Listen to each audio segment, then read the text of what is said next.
Les iPhone 13 Pro et 13 Pro Max sont-ils toujours les meilleurs des smartphones premium?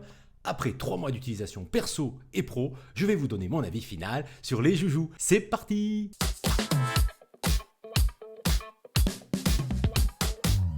Salut à tous, c'est Giga Content, j'espère que vous allez bien, j'espère que tu vas bien. Si tu es nouveau sur ma chaîne, bienvenue à toi. Ça fait plus de 3 mois déjà que j'utilise mon nouvel iPhone 13 Pro, le voici en bleu alpin avec 512 Go de stockage. Si vous suivez la chaîne, vous avez sûrement vu plusieurs vidéos sur le joujou. Il était question de déballage, de prise en main, de test écran, de test photo, bref, une prise de contact avec le nouvel iPhone Pro de la pomme. Je vous propose donc un test le plus complet possible, histoire de voir si l'iPhone 13 Pro est toujours le roi des smartphones. Car depuis début février, le grand concurrent historique d'Apple a sorti sa nouvelle gamme de Galaxy S22 et forcément, certains d'entre vous hésitent sûrement, en tout cas, ils se posent des questions. Dans cette vidéo, je vais d'abord vous parler de l'iPhone 13 Pro au quotidien, prise en main, écran, autonomie, loisirs, photos, jeux vidéo, on verra comment se comporte le joujou dans la vie de tous les jours. Dans un second temps, je vais plus aborder les usages professionnels, car c'est pour cela que j'ai décidé d'acheter un smartphone à 1500 €. Je voulais donc m'offrir le smartphone le plus complet possible. Productivité, puissance, réactivité, tournage et même montage vidéo, je vous dirai si le mot pro colle à la peau de cet iPhone 13 Pro justement. Et n'oubliez pas le chapitrage qui apparaît juste au-dessous pour ne rien rater à votre rythme. Allez, trêve de blabla, on y va. Je ne vais pas m'étaler sur le design, les changements sont mineurs par rapport à l'iPhone 12. À savoir que le dos en verre mat et le châssis en acier inoxydable font toujours leur effet. C'est froid la prise en main, certes, mais c'est quali comme on dit. Parlons plus en détail du tout nouvel écran OLED Retina XDR avec la technologie ProMotion, l'une des nouveautés majeures de la gamme Pro et Pro Max.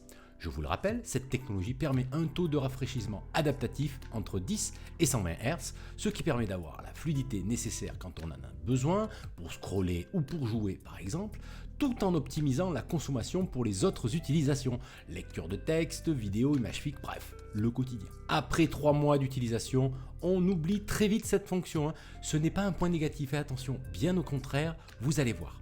Le ProMotion est une fonction complètement transparente, on s'habitue très vite.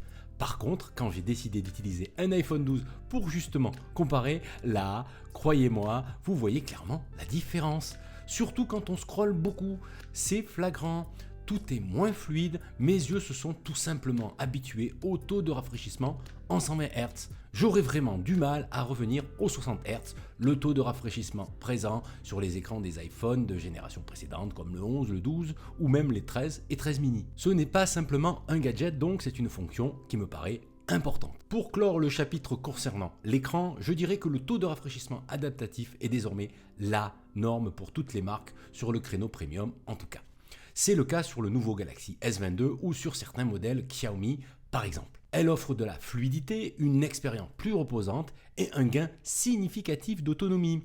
J'espère vraiment qu'Apple suivra le mouvement et installera la technologie ProMotion sur toute la gamme de l'iPhone 14. Stop à la rétention de technologie, messieurs de la pomme. Y a la marre! Qui dit écran ProMotion dit forcément gain d'autonomie, et oui, car grâce à cette nouveauté, l'iPhone 13 Pro a enfin une autonomie intéressante.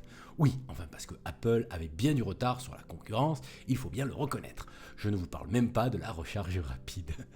La faute bien sûr au port Lightning très limité sur le plan de la capacité de transfert d'énergie ou de débit de données tout simplement.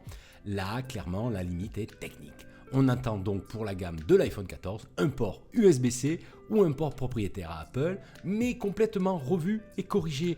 Allez Apple, merci d'avance. Restons sur le sujet de l'autonomie. Même si la taille de la batterie n'a pas beaucoup évolué, l'iPhone 13 Pro offre un vrai confort grâce à la fois à l'optimisation de la puce A15 et ses 4 cœurs haute efficacité énergétique et au gain non négligeable de la technologie ProMotion.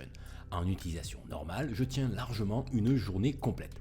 J'ai même encore 30% de batterie au moment où je pose mon iPhone sur la table de nuit, vers minuit en général.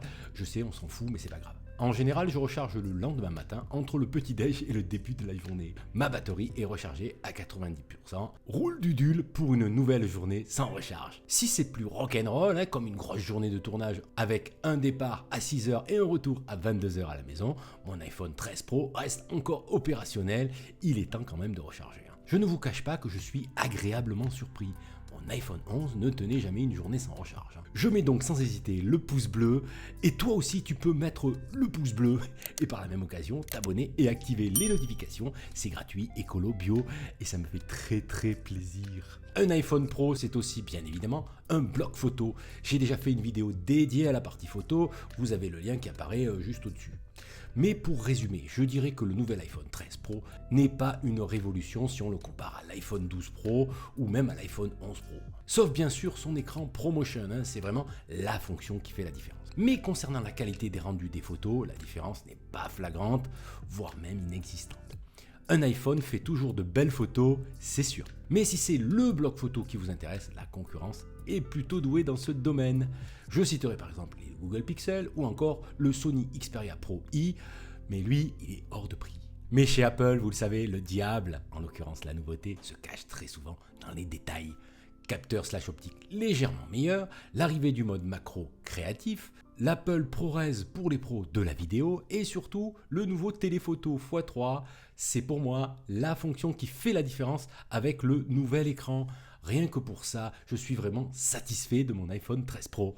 Car oui, le téléphoto de l'iPhone 13 Pro passe de x2 à x3, c'est-à-dire d'une longueur focale d'environ 52 mm à 77 mm. Et tiens, le 80 mm est ma focale préférée en photo ou en vidéo.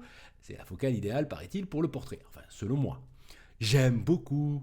Je ne suis pas un professionnel de la photo, mais c'est en tout cas la meilleure façon de se rapprocher de son sujet ou de mettre en valeur un visage par exemple. Le troisième capteur / optique du Pro est donc très réussi. Tiens, moment coup de gueule, Apple, y en a marre! Pourquoi tous les iPhones n'ont pas au moins 3 capteurs / optiques comme les Samsung Galaxy S22 ? Pourquoi faut-il acheter un iPhone Pro pour ça ? À quand le téléphoto x10 ? Y en a marre ! Bon, ça va mieux. Je sais, je me fatigue pour rien, Tim Cook et son équipe ne regardent pas mes vidéos. Enfin, je crois. Bref, avant de passer à des utilisations plus pro, je vais brièvement aborder l'iPhone 13 Pro pour les loisirs. Je ne suis pas du genre à regarder des séries de Netflix sur mon smartphone, non. Je suis plutôt canapé télé. Par contre, je regarde beaucoup de vidéos sur YouTube. Mais il faut bien le reconnaître, l'écran Retina est toujours efficace pour mater du contenu de qualité. Luminosité au top, contraste net, rendu des couleurs naturelles. L'écran de l'iPhone 13 Pro est très bien calibré, rien à redire. Mais Apple n'est pas la seule marque à proposer des écrans sublimes, vous le savez. Concernant le jeu vidéo, j'ai été aussi agréablement surpris. J'ai pas mal testé Asphalt 8 par exemple. J'avais vraiment l'impression d'avoir une console portable. Je relativise mes déclarations. Je ne suis pas un gamer averti. Je ne joue plus beaucoup aujourd'hui. Je suis donc de ce côté-là un public facile à conquérir. Ah oui, j'ai quand même noté qu'après une grosse demi-heure de gaming, mon iPhone 13 Pro a bien chauffé. J'ai essayé avec ma coque Pitaka, mais aussi avec une autre coque. Le résultat est le même. L'impact sur la batterie sont donc importants. Si vous jouez 2 heures, il faudra forcément recharger l'iPhone 13 Pro dans la journée. Il n'y a pas de miracle, ce n'est pas un smartphone pour gamers. Alors on a vu la prise en main, l'autonomie, la photo, le loisir, il ne manque plus que le volet professionnel. Eh oui, c'est un iPhone 13 Pro, voyons si finalement il porte bien son petit nom, ce numéro 13. Je plante le décor, je suis réalisateur à mon compte, je fais principalement des projets corporate, comme on dit, destinés aux entreprises.